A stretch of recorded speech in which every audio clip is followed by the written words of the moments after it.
Y'all, we live in difficult times. There's war, political unrest, the pandemic, poverty, families being torn, communities ripped by gun violence and people dying every day, police, injustice. It's all bringing so much pain. But y'all, we can look inside our minds and we can understand who we are, become better, and do this thing like we've never done it before. But it all starts with our mental health, and I know we can do it. I believe in you because I believe in me, and I believe in us.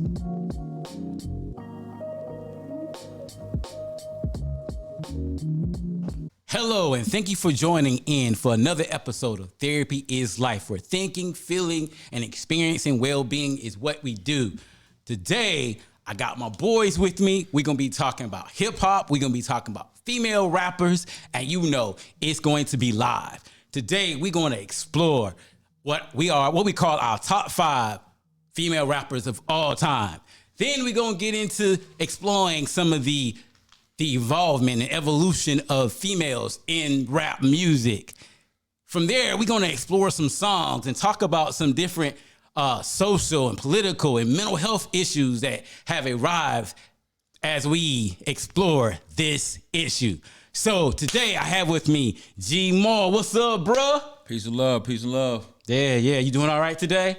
Man, blessed and highly favored, man. That's what's up. That's what. And BK Watts. What's happening? Y'all know what it is. We out here in these streets again at lounges. What's popping?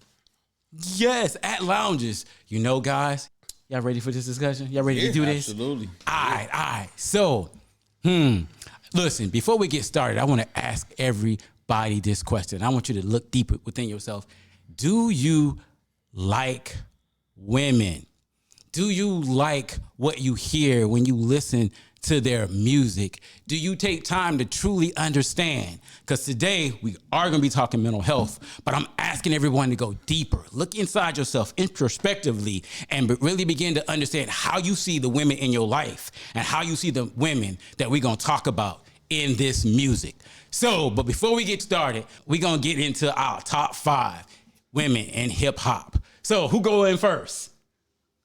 I ain't gonna lie, I'm struggling. You struggling? I'm struggling. It's a lot of greats. I can go first. You want to go first? I can go first. Okay. Yeah. So I'm stuck at 5. That's the problem. Stuck at 5. So I'm gonna start off by giving. I'm gonna start with the newer artists that I'm intrigued by as far as female artists. So I would say Rhapsody. I'm gonna put Rhapsody in my top 5. Because I feel like she just is a dope female artist, man. I love her production that she messed with Knife Wonder. But I would say Rhapsody. Then I'm gonna go to Missy Elliott. I'm gonna put Missy in my top 5.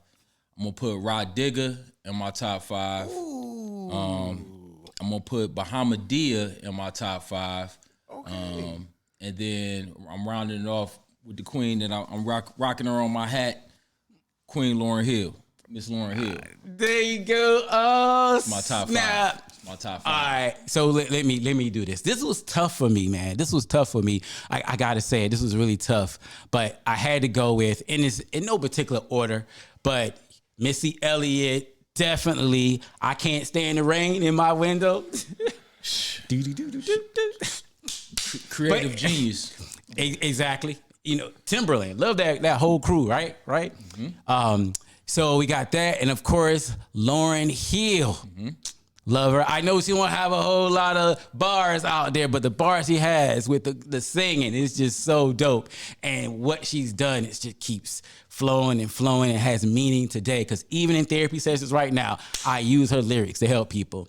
Let me move on from there. All right, so I would also say, if I had newer, I would say Nicki Minaj, because I think she has a mad flow. She can span it. You know, sometimes people say they don't like her, but when we talk about some of the newer rappers, I think when I listen to how she expresses herself, I can feel like a little Moni Love, just that flow. Right. Mark, you coughing on me, man? No. You coughing on me? No. So let me go. Okay, so I think some Jean Grey because I feel her connection and awareness of mental health, and I think that's really really good. So, and I think last but not least, I would say Queen Latifah. Queen. Oh, I hate that I ain't put Queen Latifah on my list. Yeah, Queen Latifah for sure. That's tough. That's tough. Bahamadia, that's definitely a pull. Realistically, the surprise on yours is Rod Digger. I love Rod Digger though. Okay. But like I love Flip Mode. You know what I'm saying? But I love Busta Rhymes. You know, Busta was in my top 5 when we talked about the men. Yes, so sir. I definitely mess with Flip Mode Squad. So Rod Digger is definitely top 10 for me for sure. So I'm gonna also have Missy. I'm gonna also have Rhapsody. And then it get different. Cause like I said, I gotta have Cyrock, the MC, Fire. Also around that same area is Missy and Timbaland and all of them. Like it's something about something in the rap water. In that Is she from that same area? Virginia Beach, that's right. Virginia? Oh no, Virginia Beach. Virginia got crazy artists. Yeah. The Brat. Gotta have the Brat. Cause it's like if y'all don't know, bro, like it's weird if you don't know, but if you go listen to the Brat on almost every joint she's on, she out raps everybody on the records with her. It be crazy. Like when she got out the pen and jumped on that Look At Me Now with Jermaine Dupri with the joint with Busta and Chris Brown and them, she jumped on that joint and went crazy. Yeah. She went crazy. I was like, that was really like, I was so impressed. I'm like, yo, how did I forget? How did I sleep on her? Now, when Funkdafied came out, man, I probably listened to that song on repeat, like, for a year, man. Like, that song was just amazing. Just fire.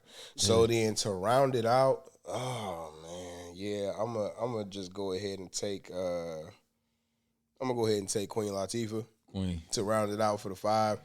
Because I can't, I could put Lauren in the 10, but she ain't in the 5 for you, boy. We're going to work on you, man. We're going to work on you, man. We're going to work on you, man. No, man, she need to work on verse 19. That's what she needs to do. He said she only has 18 verses. She needs to work on verse 19. Man.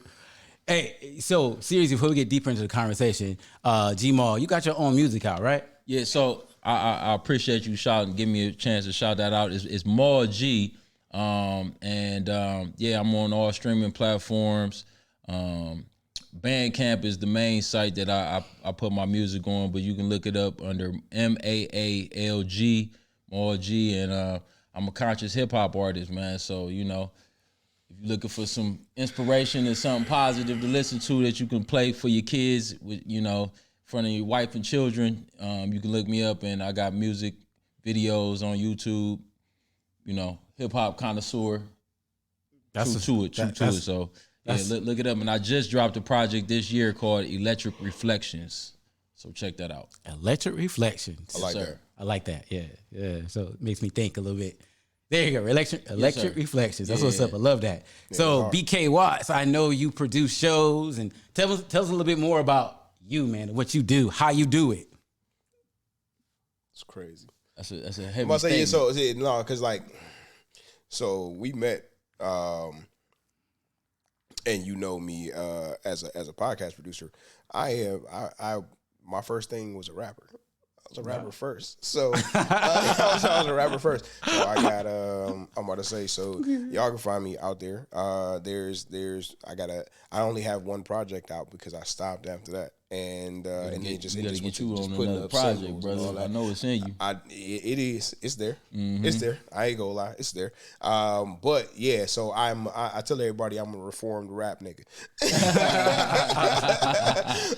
You know, I moved on to other things too. I used to look at it like the only thing to do.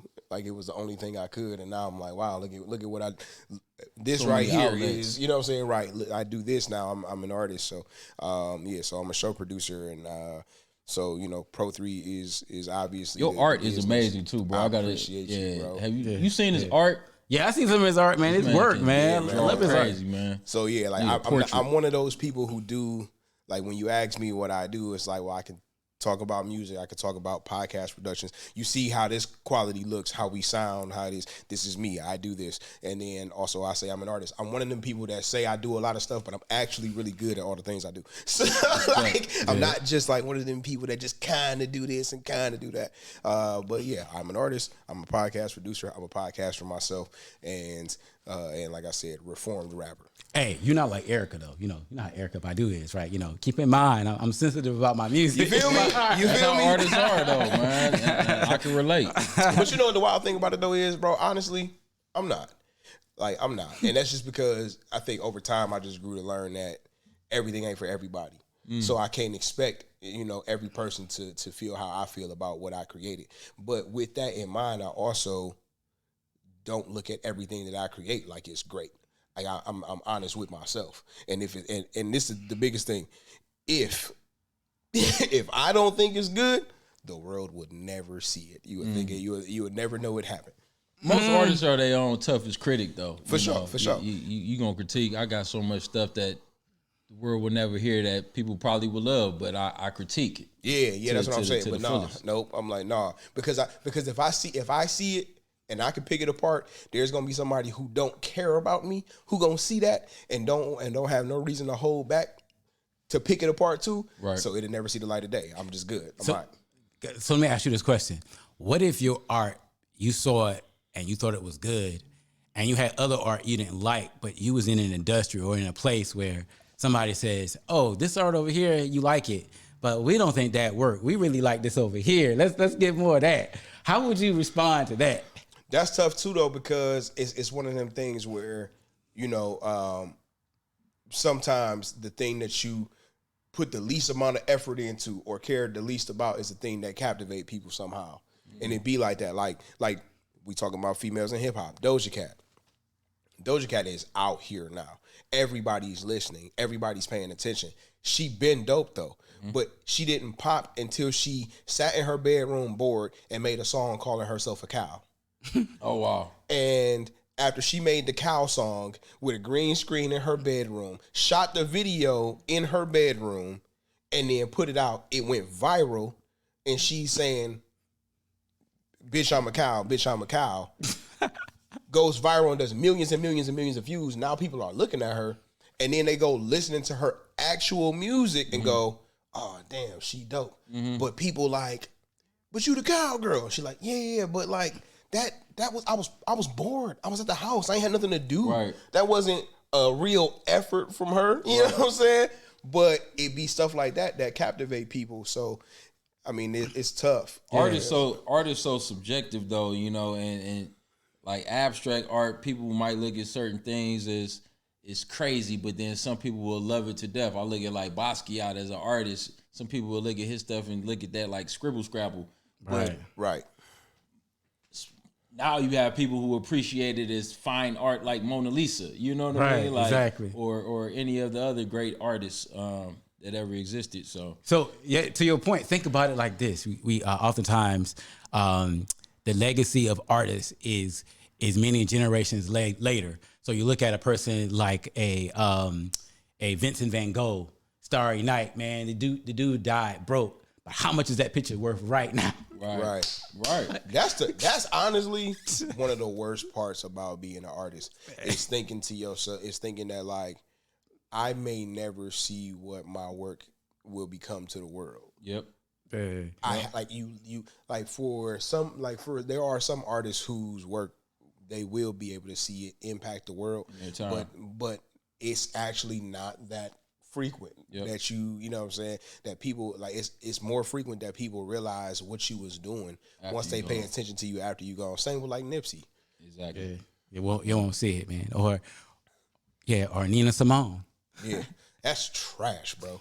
I ain't gonna lie, it's trash. It's low key one of the worst parts of being a creative is that thought that you will never see the fruits of it. You know what I'm saying? Not just for yourself, but also like how your work will impact, like I said, the world, how it will impact your family. You know what I'm saying? Like to not see it is like, oh, that's trash. Yeah. That's so trash. Because, you know, when I heard that statement, to be young, gifted, and black, when I first heard it, I didn't know it was Nina Simone, but I started embracing it, man.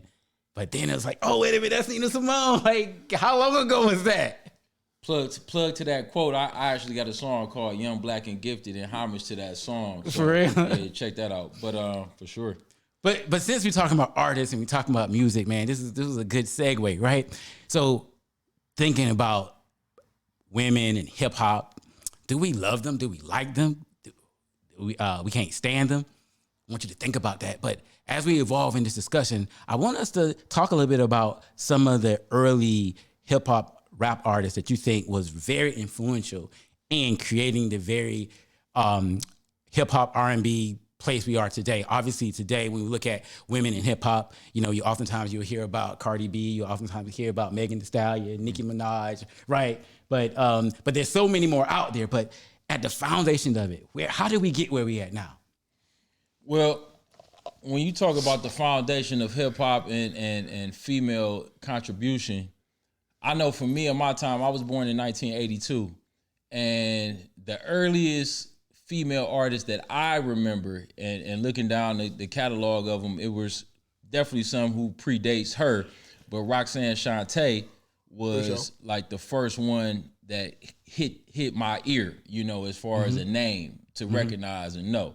And I didn't even know, because I was such a youngster at the time, I thought she was grown when I heard her, that she was only 16.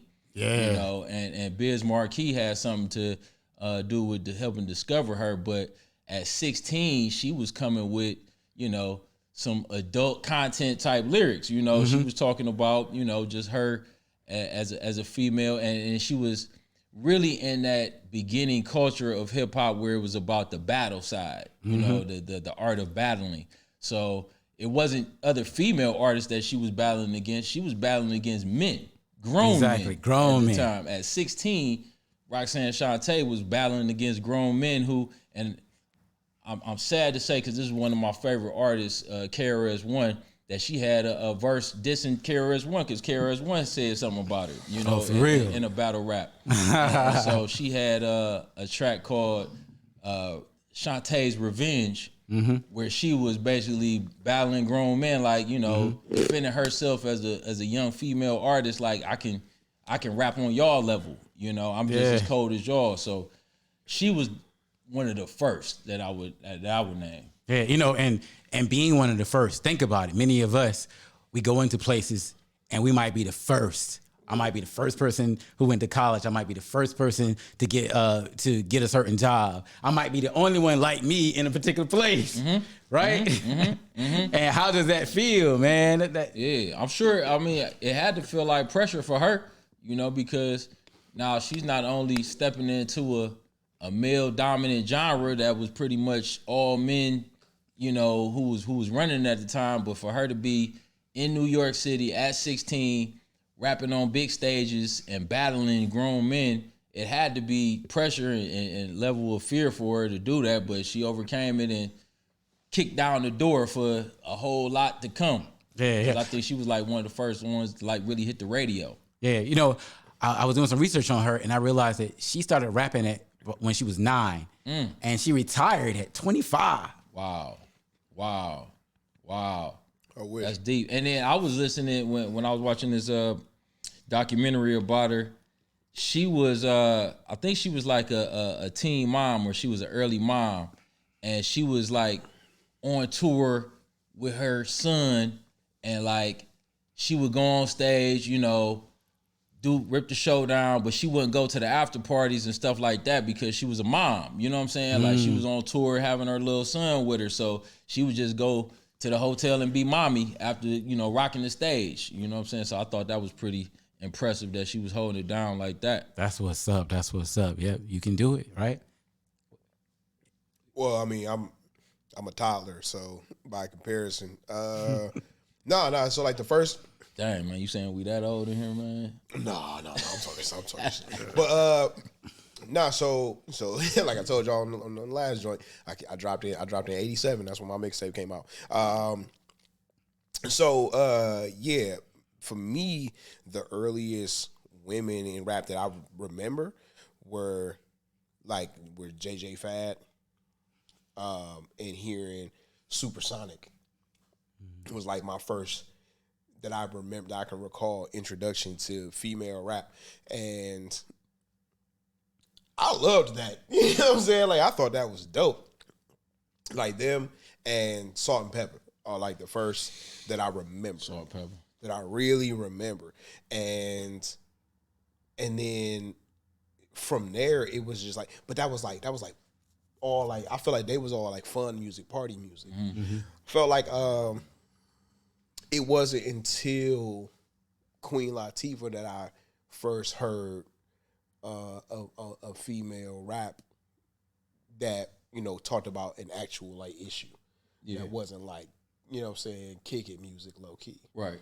So I felt like they didn't have that voice in the space yet. Yeah. Because when you say Salt and Pepper, I looked at Salt and Pepper too in that same era. Like they would probably be the second group or second female artist who was most influential. And I looked at them as kind of like the yin and yang to Kid and Play. You know what I mean? Oh, like, yeah. So Kid and Play was, you know, known all for, they was missing was a movie. You know what I'm saying? Literally, like, yeah, they were that type of image. But Salt and Pepper, though, I mean, they I feel like, especially for the young girls growing up in that era, they probably was like the Run DMC of influence to young girls because they whole style, you know, how they rock their earrings and their clothes and hair, just their hair. Man, every girl running around was trying to have the Salt and Pepper look, you know? Like, so they definitely, as far as image-wise, I think was probably the most influential. Definitely. You know, Salt and Pepper for sure. So, look, you said something about Queen Latifah, and then I want to ask you something about Salt and Pepper too. But the Queen Latifah, she was a part of a particular group in New York, right? Called the Native Tongues. Yeah. Can you explain a little bit?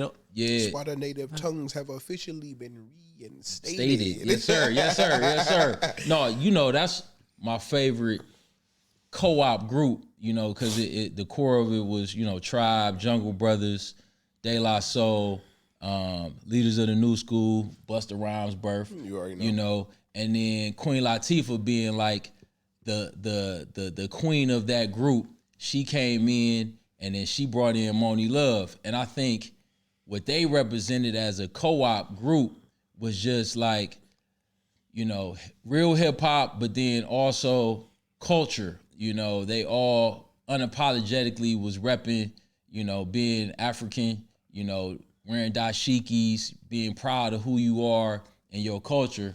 And like here reading and seeing more about Queen Latifah, she wanted to, not as a knock to Salt and Pepper, but she wanted to kind of set herself apart in female hip hop to be like, I'm gonna wear the Queen Nefertiti crown. Right. You know, I'm going to be the one with the African medallion and show that style and make that what cool is. You know, so in that era, like late '80s, you know, you think about how the cool norm in that time was to be able to be, you know, pro-black and proud of who you are, almost kind of like reflection of the 70s movement, you know, the I'm black and I'm proud.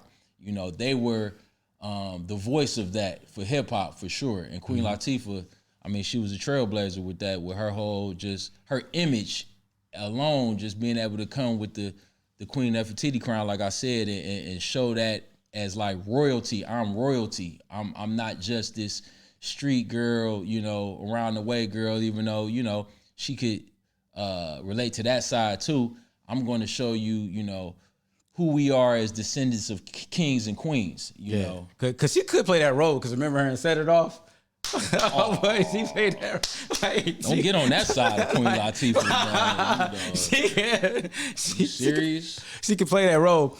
But, you know, you think about that. So the native tongues, that's powerful. When I hear that, man, I think about the 1920s, because that's when the Harlem Renaissance emerged. And, you know, and writers like Langston Hughes and Conte Cullen and Zora Neale Hurston, they came along. And the great point of that time was to redefine what it meant to be black. Yeah. Because we was dealing with the Reconstruction and Jim Crow at a whole nother level. So hold on, y'all. We gonna use our art. We gonna use our music. We gonna use our expression, written word, and we gonna redefine what it means to be black.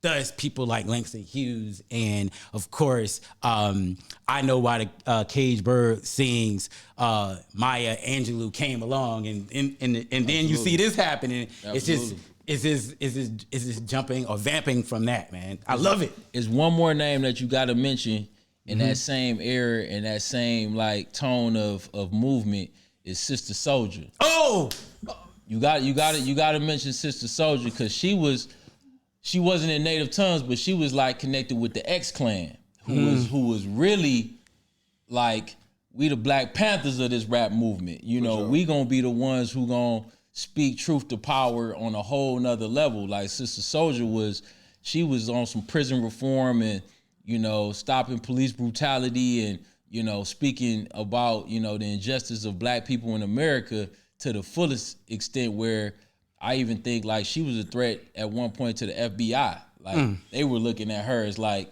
oh, you about to try to be the what's my sister from the Black Panther movement with the afro. I'm drawing blank. Angela Davis. Angela Davis. You're gonna be like the Angela Davis of hip hop, huh? You know, so Sister Soldier has to be. Brother, you was killing me because I'm like, man, Black chick, Black Panthers, afro. All of them. But true. But you know, her flow no, for sure. Iconic. Yeah, you're right. And you know they labeled Angela Davis a communist, and she went to jail. They did all the stuff Angela Davis. But anyway, we're gonna move on. Right. Sister Soldier for sure. Yes, the soldier. That's what's up. Yes, and she was highly educated too. Like, oh yeah. I think she went to Ivy League school. I'm not sure, but I'm not for sure about that. But I mean, you could just listen to her speak and tell she was an intelligent woman. Right. So anybody else want to think about in this evolution? I know we said we wanted to talk about Erica too for sure. That's 90s though. You right though. Don't you joke right that. though. You right though. So yeah, because MC Light. Because I'm thinking MC Light. Yes. You right. Gotta get one. Gotta get a roughneck. Okay, stop. All right. MC Light, man, like she was another one who, you know, once again in the male dominant thing. The first group that she was a part of, she was the only female in this group. But MC Light, man, for me, like the song, and I don't know if we can start going into the mental health aspect. Yeah, we're gonna start doing that after the go. But you know, when she dropped the song like Georgie Porgy. Okay, break it down. Or I think it was Poor Georgie, and the hook was Georgie Porgy. But man, that song right there was so strong, and it became even a radio hit. But that song was so strong because she literally spoke to, you know, being in a toxic relationship, right? And, you know, was basically speaking about how she endured being in this toxic relationship with this man just because, you know, of his mantra or his what's the word? Basically his reputation, yeah, of being like the ladies' man, you know, good in bed, you know, good sex, and so a good looking dude. So despite how he was a womanizer, she still was willing to be with this dude, and basically telling girls like, you know, these toxic relationships can cause you to basically settle in life, and then, you know, it led to her having some confrontation with him. And they got into it. He had a drunk night and then died in a car crash.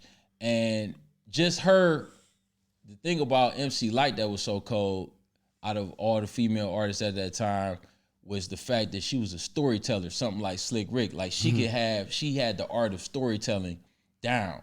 And that was every MC can't tell stories, you know, vividly. Some in hip hop art form just can spit or just can, you know, make party songs, but the fact that she could tell stories so vividly and be able to make you feel like you're in the moment with her was MC Light's skill set, in my opinion, man. She was cold at that. Yeah, so that's really good. And that song, man, one of the things I like about that song is, yes, it does speak to this nuanced relationship, this difficulty that oftentimes women and men struggle with. This is bad for me. This is toxic, but I stay for X, Y, and Z reasons. But I'm not feeling good. I'm not feeling good. And we know, and I'll say this probably over and over again while we're doing this show, is that one of the most important factors in long-term quality of life is our relationships. The better our relationships are, probably it's going to reflect in our health and overall well-being. Yep. So, that song is good. It's really on point because a lot of people experiencing that. For sure. But anything else y'all want to talk about in that evolution before we get into more strictly songs? No, let's get all right. So look. Let's start with Queen Latifah and Mona Love. Ladies first. What y'all thought? Moni Love. Moni Love. Yeah. Ladies first. I mean, once again, they were being a voice for females in a male-dominant, genre. Females really didn't have that spokesman, at the time. They probably were like, if we were to throw percentages out, maybe 2% of the genre. And I think she really spearheaded her and Moni Love with the Ladies First piece was basically just speaking to women in an empowerment way, letting them know, like, look, don't settle for second in life. Don't settle for feeling like you have to take anything or that you have to not look at yourself as the prize. And she's basically, chanting to women, ladies first, put yourself in the first seat, put yourself in a confident space, So that song right there was like the spokesman track for that. When I listened to that song and I watched the video, one of the first things I noticed in the video was picture of women, and one of the first pictures you see is Harriet Tubman. Which, by the way, if you think Harriet Tubman lived like some many super years ago, and it was like 300 years ago, I want y'all to keep in mind that Harriet Tubman was a slave abolitionist, but she also would be considered a feminist. But she died in 1908. Check this out. Michael Jordan was born in like 1964. Think about how many years between 1908 and 1964 that is. That's not a long time, something like 50 years, right? You think about that and you realize that if Harriet Tubman was born and she died in the same century that I was born in, that slavery was not that long ago. And so speaking to Harriet Tubman and speaking to Sojourner Truth and Angela Davis, I think Ladies First speaks to this need to push against the narrative about what women can and cannot be. And women can definitely be lyricists. Women can definitely be rappers, but they can be more than that because they are the foundation. So I would argue this track, man, I think it speaks to feminism. And as being men, when you hear the word feminist, how do you feel about it? How do you feel about it, Mark? I mean, I just think that it's always rooted in something positive. It's just that there are idiots and people who just don't know how to handle themselves that always take something that's supposed to be positive and poison it and bring it down. That applies to anything. So that applies to feminism, that applies to, nationalists, that applies to really, you know what I'm saying? Like whatever it is, like there's, even all the way down, even down to religion. There are people who want a relationship with God, but they don't want to go to church because of people. You know what I'm saying? Like they won't go to church because of the way people make them feel. Right. You know what I'm saying? So I think that there's nothing wrong with with feminists and them wanting to get the kind of things that they strive for. Like I said, it's always just you always got people who just take it too extreme, or people who just who kind of, like I said, the bad apples, or who poison the well, you know what I'm saying, and throw it off. I don't think there's nothing wrong with that, and getting it in the form of something like a Ladies First is perfectly fine by me. You want to say something? I can't speak to that. Speak to that. When you say, what do I think about feminists, right? I think, or the feminist movement, I think you look at the root of where it stems from from oppression. We talked about that earlier, right? Right. Oppression from the male gender, and I feel like over time, men have, and you also spoke to spirituality. See, I'm a Christian unapologetically, and so I look at where the Bible roots the origin of humanity as Adam was created first and Eve was created to be Adam's helpmate, right? And so I look at that as not that the woman was supposed to be the inferior one, but I believe that man was created to lead in a way of protection and of vision and of purpose, right? And a woman was created to help that man through that, right? I'm married. My wife has been a blessing in my life. Shout out to Ronnie. And One time. you know, because my success, I attach my success to her helping me through it. Either it be emotionally, either it be, you know, just what I need when I come home, you know, or what I need as in helping me in my vision that I want to accomplish. And I think over time, men have abused that role, right? Right. They have abused that role of because we were created to be a head of the house, it turned into almost an oppressive kind of slavery type thing, whereas I only want you to be this, or even abusing them in multiple relationships, or abusing them in just verbally, or abusing them physically. And because men have done that historically, you know, through time, and it evolved to a place where women came out of just being in the house, the role of being in the house, you know, and just being the mom or, you know, the wife, and they stepped into the working world, but then they still faced that level of discrimination and oppression. I feel like women have, you know, similar to the civil rights movement of black people trying to gain their rights and gain their equality in certain things, women have still always had to face that, you know, to current day. Right. Exactly. Good. You know what? With that being said, we're gonna move on to another song by Queen Latifah, U.N.I.T.Y. Yes, sir. Let's talk about that a little bit. It's fire. That's fire. I mean, that song right there is easily in the top something of hip hop songs of all time. Absolutely. Well, I mean, from a couple of different perspectives. I mean, on one hand, it was a message that needed to be out there. She wasn't the only woman that felt like that. You know how she, you know, what she expressed in the record. The production is fire. The beat is crazy. That saxophone, it's that I'm about to say that sax, bro. That jazziness. It was so crazy, bro. Like, so when that come on automatically, it's like that's one of the most 90s feeling beats. When that joint come on, it's like, ooh, It grabs bro. you. It grab you. It's automatic. I was sold off the beat. Off Yeah, top. automatic. Yeah, I low-key didn't care what she was talking about, low-key. It was like, ooh, this beat crazy. Ooh. But then she come in and it's like, okay, this is fire. Yeah. And it was cool. Like I said, it wasn't until around, I feel like I said, a record like that all the females music that I was aware of, you know what I'm saying?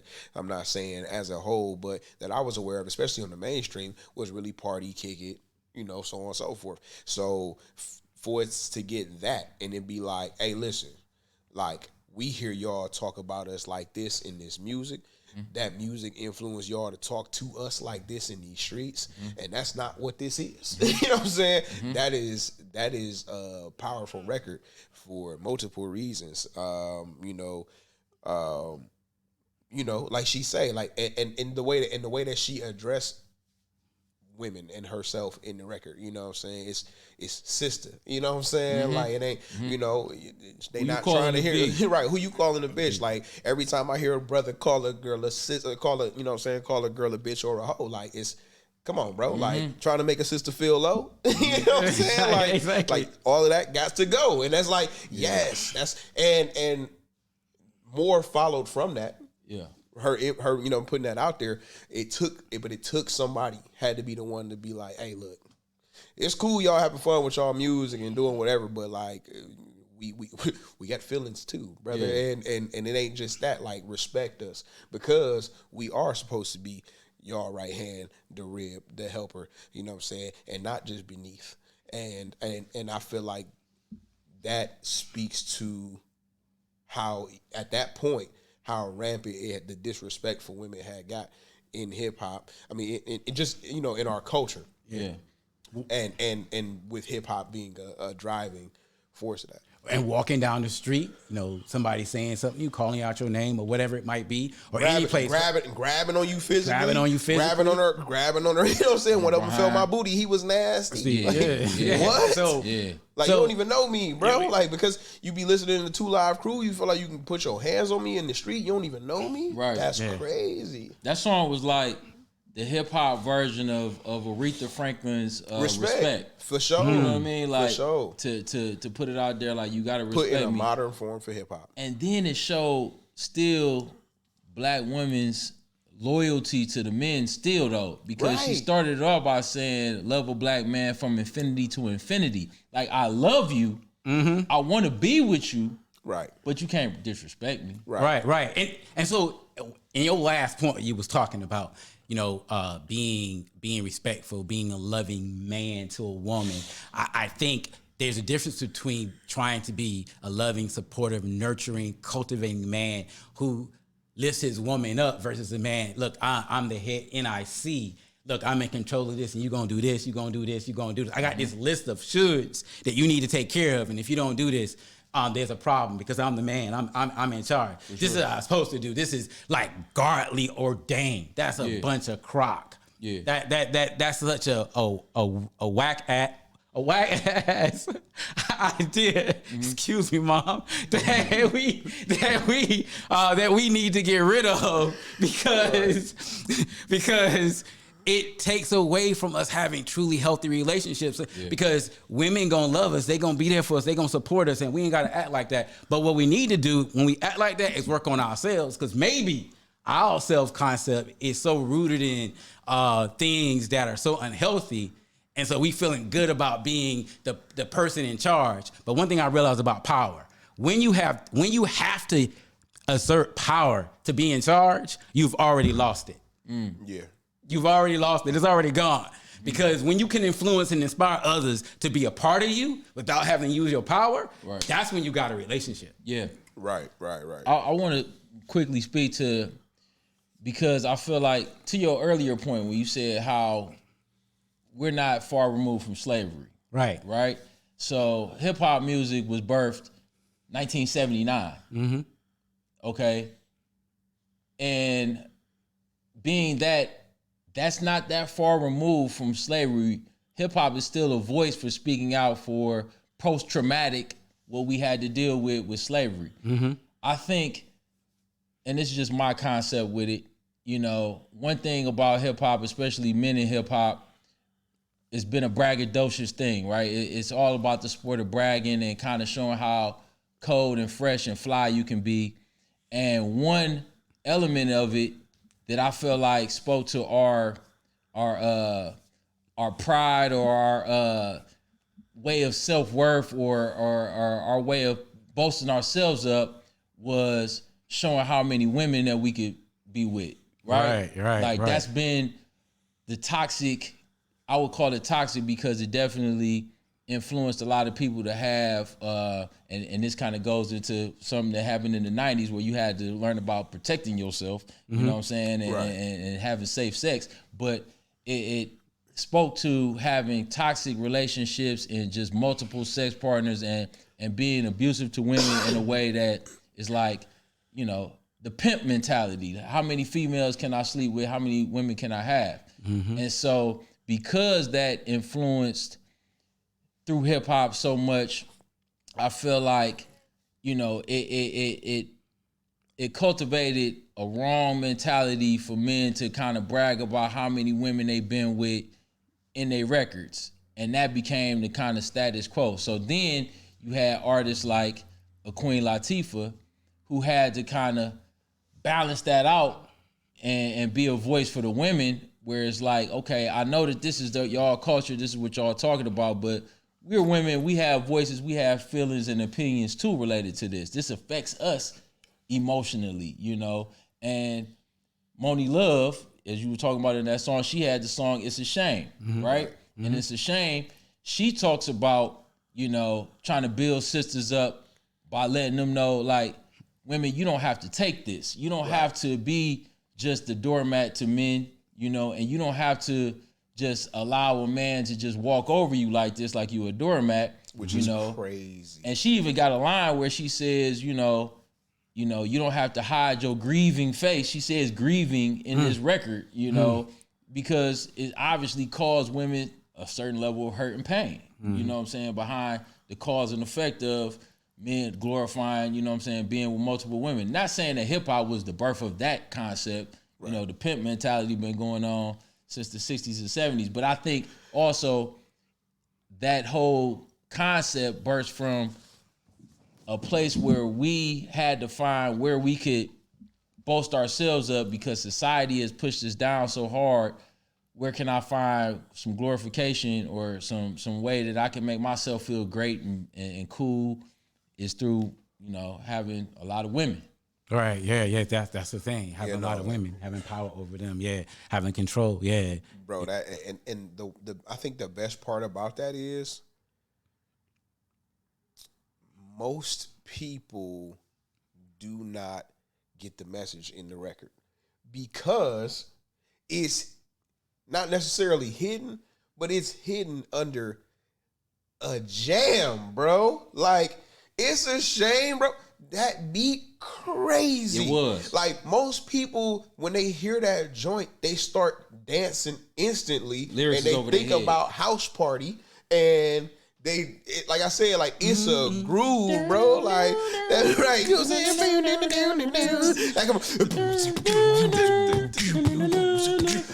what, you bro? jamming to a song where she telling people, you know what I'm saying? That's what I'm saying, bro. Yeah, Like, right. think about that, bro. Like, because you were expressing, like, you saying, bro, the word grieving is in the record, bro. But people dancing so hard while that's going on, you're not even hearing that. missed it. You know what I'm saying? They missed it because it's like, you know what I'm saying? She perhaps maybe put a little too much sugar in the medicine. You know what I'm saying? But here's the thing about that. But on the other end, you have these songs where there's clearly these thugged out messages in them, and people don't miss those. No. Right. Nah.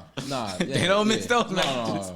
Because, you know, that type of stuff sells. You know what I'm saying? That For type sure. of stuff, you know, attracts to the human mind a little easier. You know, I think things that speak to our more primitive nature is easy for us to embrace. Things that require a little bit more thought, we have a little more difficulty with that because it asks us to go deeper into ourselves. And so when I ask the question about do we like women, and we think about what we listen to and how we treat our women, how we care for our women, as Pac said, right? You know, do we really like them? Because we can be attracted, huh? Oh, you read my brain when you said Pac, because I thought about Brenda Has a Baby, right? Yeah. And how that every time I heard that record growing up, it hit my heart, man. Like, I felt emotional connected to that, right? It wasn't like that particular record I didn't feel like dancing to. Right. It made me think in an introspective way, like, dang, you know what I'm saying? Like, what made that girl go through what she went through to throw her baby in the dumpster? You know what I'm saying? Exactly. Like, Right. Yeah, what really trauma did she have to go through to have to, you know, go through that type of emotion? And so, lack of support, everybody dogging her because she got pregnant, all that stuff, feeling low and down, just trying to find a way to escape. You know, listen, this is important because I don't want people to get it twisted. We can be attracted all day because the slave master was attracted to our women, but they didn't like them. Hey, they can put us up on stages and we can perform greatly and people can cheer for us, but don't want to hear nothing we really gotta say. So while we walking through this, I want y'all to think about the difference between being attracted and really liking and appreciate what we hear and see from our sisters, from our brothers, whomever. But it's important that we do that. Another thing I just want to emphasize is the idea of feminism. When you really embrace it, really try to understand it, it's really about bringing people with different issues together and collabing over things so we can solve mutual problems. And it's not just about, women just getting their way. No, it's one of the greatest collaborations that has existed in the world. In fact, I can't think of too many wars that's been fought over feminism. But I can think of religion, politics, of course, patriarchal ideas. We're fighting wars. How many wars has feminism actually started? Wow. Back to the lesson at hand. Perfection is perfection, and you need to understand. We're going to continue this discussion in the next episode. I'm out.